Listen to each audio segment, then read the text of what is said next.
So in Chapter 2, we learned about how knowledge is constructed and how children actually learn science. Your textbook starts out with an example of someone doing a survey of the graduates at Harvard University one year. And it was discovered that 21 out of 23 graduates from Harvard University did not understand the reason that seasons change. They got it wrong. Somewhere down the line, I'm pretty sure that the information was given to them, but they probably memorized it, they probably did not process it, and they probably did not actually learn this information. So what we are aiming to do is to actually facilitate a process through which the students actually learn the information. Learn it so that it's embedded permanently in their knowledge base. So the question is asked in your text, what is learning really? And the definition that they give is that it is the result of deepening or changing our mental models so that they may more accurately describe and explain phenomena. So changing what we know about something, changing the model that we have in our mind about the explanation of a process or phenomena. So in addition to deepening or altering the mental model that we have about our understanding of a process, the process of learning also gives us more usable knowledge. And this usable knowledge is knowledge that we can transfer to other subject areas. We can transfer in other contexts. This is knowledge that we may have from other disciplines. So learning is not just one-dimensional. It's an ongoing process. It takes place from the time a child is born until the time that we no longer exist. From childhood throughout adulthood, you never stop learning. We change our perceptions, we gain new insights, we gain new information, and as we do so, we take what we know from one area of life, and many times we can apply it in other areas. So what is it that we understand about how children learn science? For many years, it was thought that there is by a certain time, a student or a child should know this. By a certain time, a student should be able to understand this. At a certain time, a student should be able to do this. But what we now know is that children vary in their chronological age, in their capacity to think and understand at the higher levels of thinking. They develop at different rates. And what we can do as teachers is to provide them with stimulating and thoughtful learning experiences that help them to bridge the gap from what they don't know to what they do understand. The National Academies of Science Research have described their findings on some of the basic principles of how children learn science. The first one is that science is a way of knowing that is based on evidence. From this, we know that as we guide our children throughout our lessons, that we have to continually be stressing the evidence, the term evidence. We have to consistently be stressing to them that all of our explanations and all of our understandings are based on evidence. And in our teaching, we want to show them in our explanation of theories and concepts how the explanation is connected with the evidence. The second one is that the children are going to come to us with prior knowledge about science. They've already encountered science in some way, and they've already formulated, in many cases, their own opinions. They've already formulated their own version of the facts about what they interpret to be true, and in many cases it may be true, but in so many cases it may be, at this age especially, in the form of a misconception.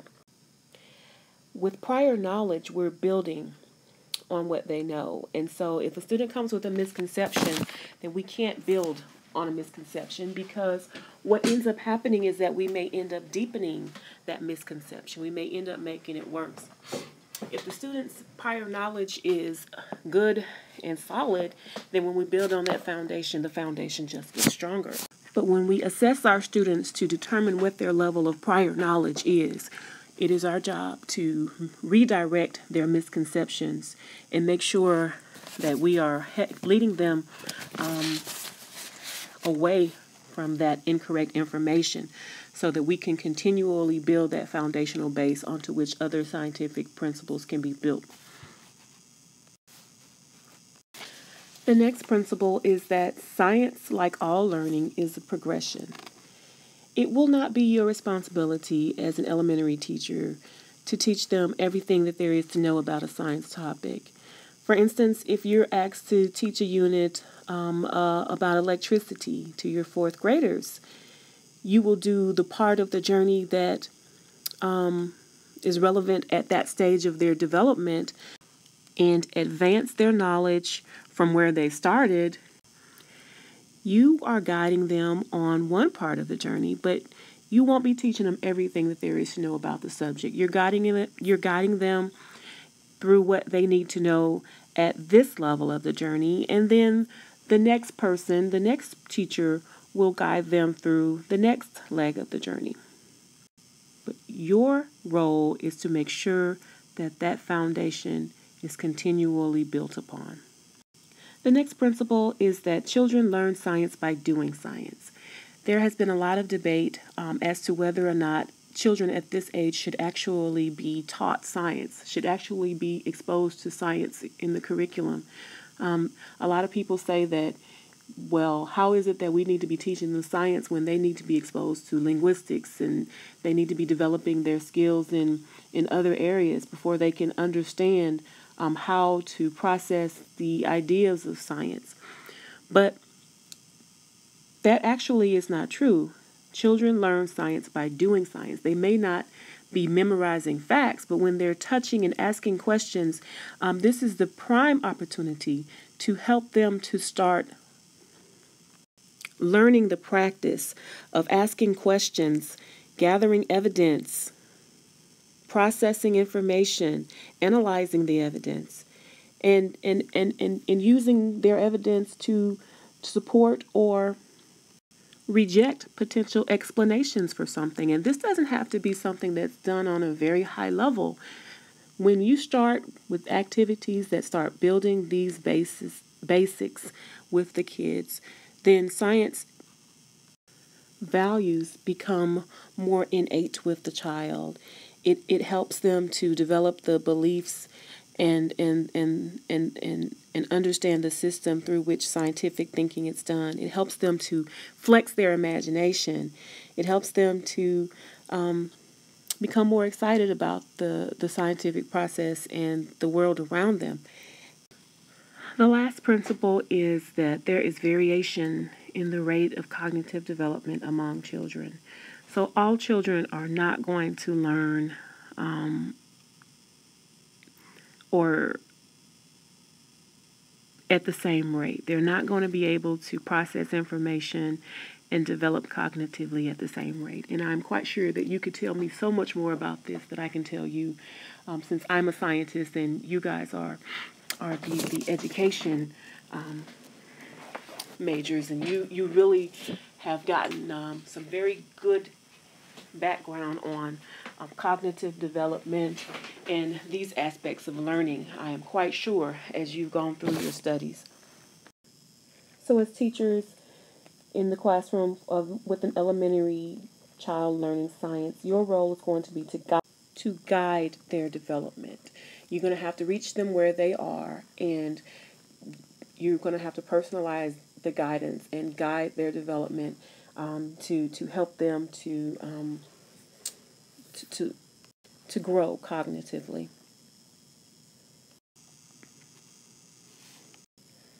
The theory of constructivism is one that is basically, it's based on cognitive psychology and some behavioral psychology. And basically, it's that our knowledge is constructed. It's constructed based on our reference of thinking, that the student, we don't give the student knowledge, but we facilitate the method by which the student constructs his own knowledge. And once you understand constructivism as an approach, then it will be easier for you as a teacher to know what it is that you should teach and how that you should teach it so that it is more effective at reaching the student. There are three basic principles to understanding constructivism. The first one is the principle of naive conceptions. The second is assimilation, and the third, accommodation. It is very difficult for a teacher to help to construct new understanding and new information for a child if the child's naive conceptions put a block up so that new information can't get through. Those naive conceptions may have different origins. They may have come from many different places, and your textbook gives you an example of a child whose Uncle Harry has told him to put on a warm sweater. And from hearing that from his Uncle Harry, he has perceived now that when he puts on a sweater, that sweaters are warm. So he may feel that that is a property that sweaters possess, that they are warm. So that is a naive conception that will hinder a teacher's ability to help him to develop understanding of topics if that conception is there as a block. So that is one of the principles of the constructivist theory, is that we have to identify naive conceptions and then move through a process of assimilation and accommodation to where we can replace these naive conceptions and build new knowledge. These assimilation and accommodation are ways that the child tries to fit new knowledge into his current knowledge database, current way of thinking. Assimilation is when new information comes in and this new information supports your current perception of what your knowledge is. It doesn't change it, but it just supports it. It adds to and gives deeper meaning to in some cases, but does not replace your current thinking. So this new data just helps you to deepen your understanding. If the understanding is a naive misconception, then sometimes the data is assimilated and used to justify that previous misconception. So we have to be careful that when we give the student evidence and guide them through the assimilation process, that when they assimilate it, they're not just tacking it on to justify their previous misconception. We want to guide them completely through to where their mental model of the fact is consistent with what is actually true. Accommodation occurs when the mental model that we have, when we have the new evidence, the new information that comes in that's provided, that we have to reject our initial conception. When the new evidence does not match up with our previous mental model, either we reject the evidence or we reject our previous model and we accommodate or we adopt the new knowledge as being what we understand to be the true fact. That will be accommodation. The example that they provide in your text is a child who thinks that the earth is flat. So the model that he has in his mind is that the world is flat. And so when provided with new evidence that ships sailing over the horizon don't fall off the face of the earth, then the child attempts to reconcile that information and assimilates that new information and reconsiders his current mental model and adapts it to where he or she accepts that the earth is round, but not round like a sphere, but round in the form of a pancake. So The teacher then has to guide the child through a new set of evidence, providing them with a new set of examples and experiences to help them to reach and construct the final portion of the knowledge that he's missing, which is that the earth is not round, it's spherical. It's like a ball. So it's at this point when the child has actually reached a level of accommodation. Okay, he has replaced his previous mental model of the flat earth. He's gone through the process of assimilation. He tried to reconcile that information with what he already knew.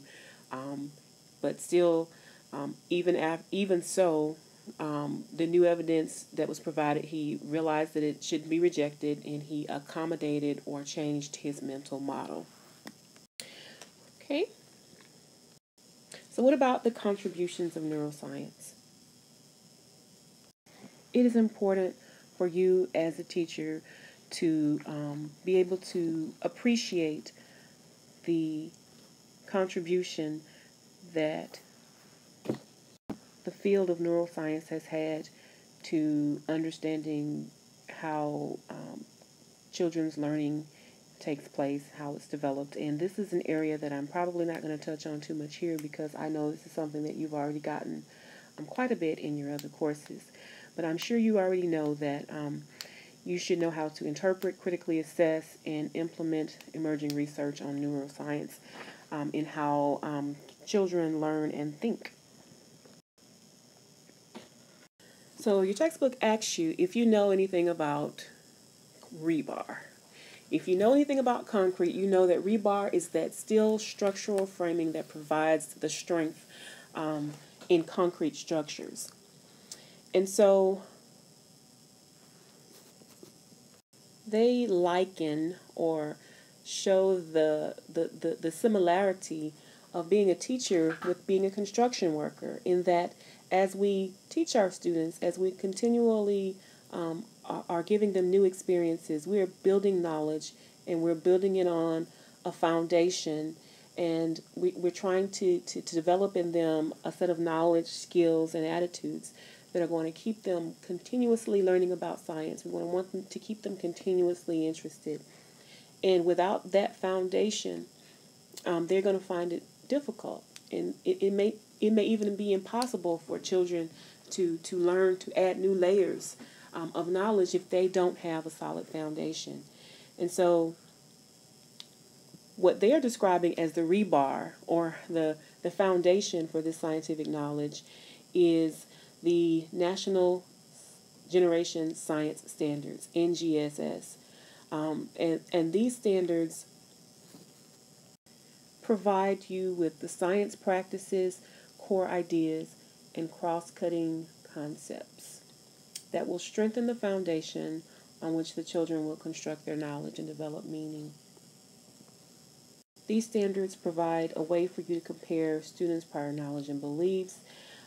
They just basically provide you with a framework. And if you look at your textbook on page 28, all the way up to page 29, you're going to see the different ways that your NGSS standards, your NGS standards, can help you to go through the processes of constructivism, the way that they can help you address student misconceptions, the way that they can help you to help students to assimilate information into their current knowledge bank, and the way that they can help students to accommodate knowledge when they have had misinformation or prior misconceptions.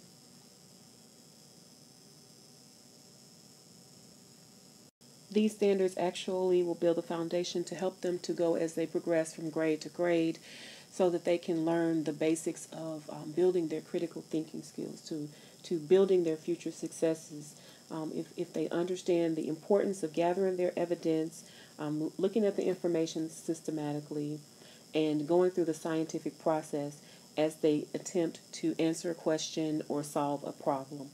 When we emphasize inquiry in our practices and in our course development, our children will be able to construct better knowledge, and to construct more complete knowledge and more complete understandings and more deeper understanding and meaning about the world that they live in.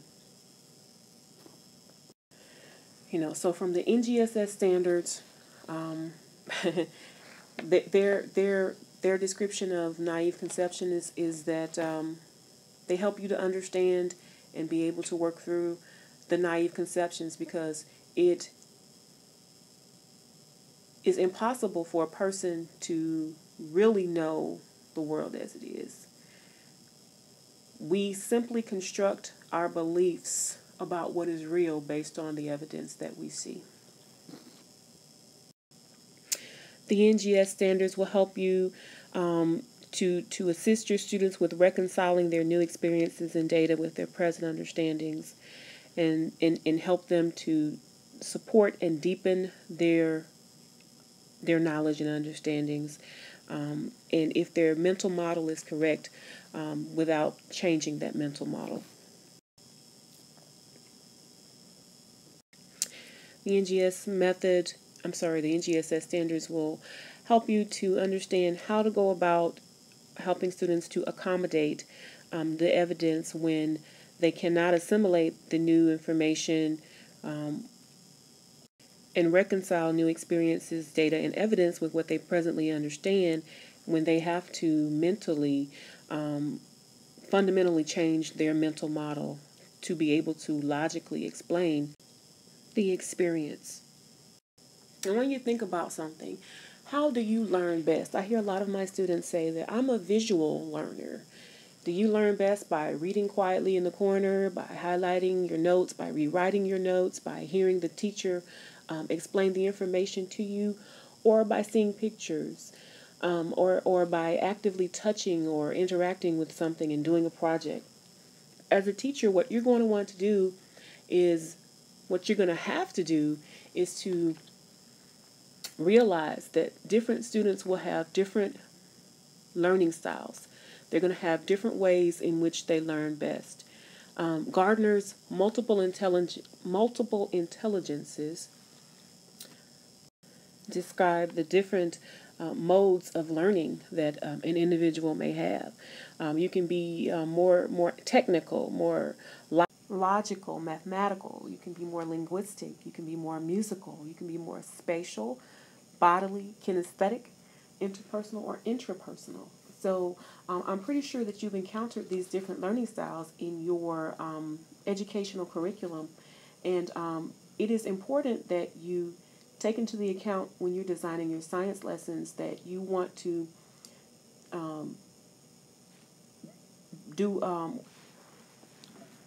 give due diligence to the preparation of the material, and consider the different types of learners that you're going to be reaching.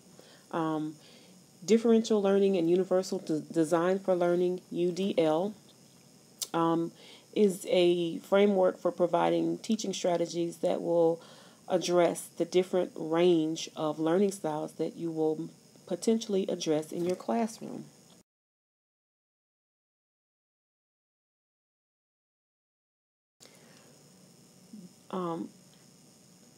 This universal design means that you will have multiple ways of representing the information, multiple ways of expressing, and multiple ways of engaging. And you always will have to take into the account that you may have children that may have a diversity of learning disabilities, emotional, physical, and cognitive disabilities. You may have gifted students. You may have students for whom English is a second language, and they have English deficiencies or language barriers.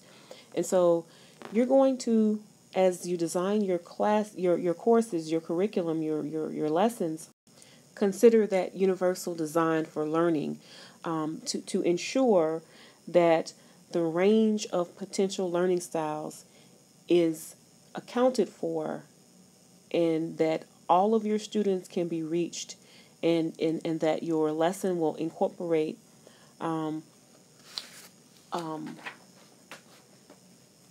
components that can be easily understood by all learners. So UDL is an approach to teaching that facilitates differentiated instruction.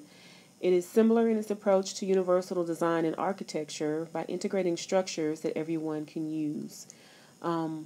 The multiple means of representation means that you're going to provide learners with various ways of acquiring the information and knowledge. You're going to give them different ways of getting the information.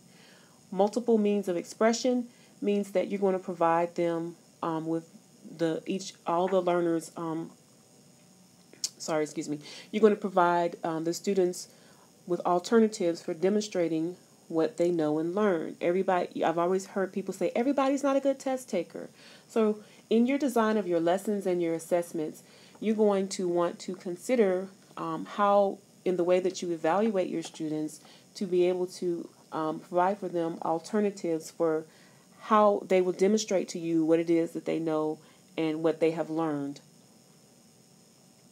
The multiple means of engagement means that you're going to pique the learner's interest and challenge them appropriately, and get them motivated to learn. So you're going to find ways to get them involved in their own learning. These different techniques and strategies will be expanded upon a little bit more once we get to Chapter 9. But just know that as we go throughout the rest of these next few chapters, we need to keep in mind that all learners are not the same. There are different intelligences. Children learn in different ways, and when we design our lessons, we need to make sure that we're taking that into consideration. Okay, so this is the end of Chapter 2. I'm going to provide for you some exercises, some questions that I would like for you to do to reinforce your knowledge of what you've learned in this chapter, and before you take your test on Chapters 1 and 2. And if you have any questions regarding this chapter, any of its content, or any of the questions that I provide for you and ask you to answer, please feel free to reach out and contact me and come see me or call me and send me an email. Okay? All right.